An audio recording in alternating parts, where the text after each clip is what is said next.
Donald Trump dans l'embarras après de nouvelles révélations dans l'affaire Epstein, un scandale d'exploitation sexuelle. Une série de mails envoyés il y a des années par le criminel Jeffrey Epstein lui-même, des échanges qui semblent mettre en cause le président américain. Bien sûr, Donald Trump savait à propos des filles. Le chien qui n'a pas aboyé, c'est Trump. Une victime a passé des heures chez moi avec lui. Je suis celui qui peut faire tomber Trump. Ces mails viennent d'être diffusés par les députés démocrates. Selon la Maison-Blanche, ils ont été divulgués de façon sélective pour fabriquer un récit mensonger. Donald Trump martèle. Les démocrates utilisent la supercherie de Jeffrey Epstein pour essayer de détourner l'attention de leurs échecs successifs.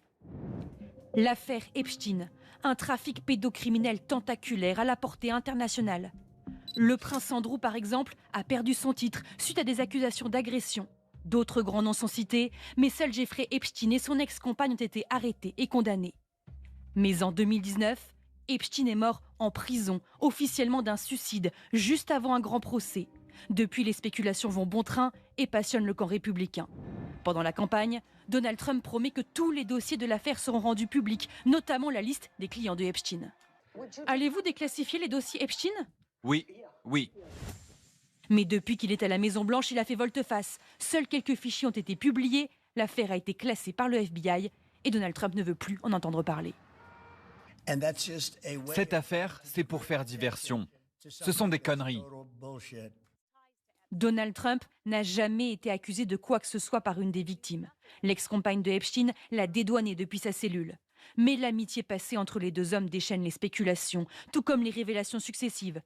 L'été dernier, c'était ce dessin adressé à Epstein. Une silhouette de femme signée Donald Trump, mais le président nie toujours en être l'auteur. Le Congrès a créé une commission d'enquête. Les élus démocrates en ont fait leur cheval de bataille, jusqu'à accuser le directeur du FBI de dissimulation.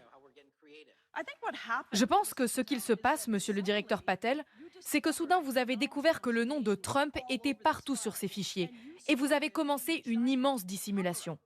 À la demande d'élus démocrates, mais aussi républicains, il y aura un vote au Congrès dans les prochains jours pour exiger que le ministère de la Justice dévoile l'intégralité des dossiers de cette affaire.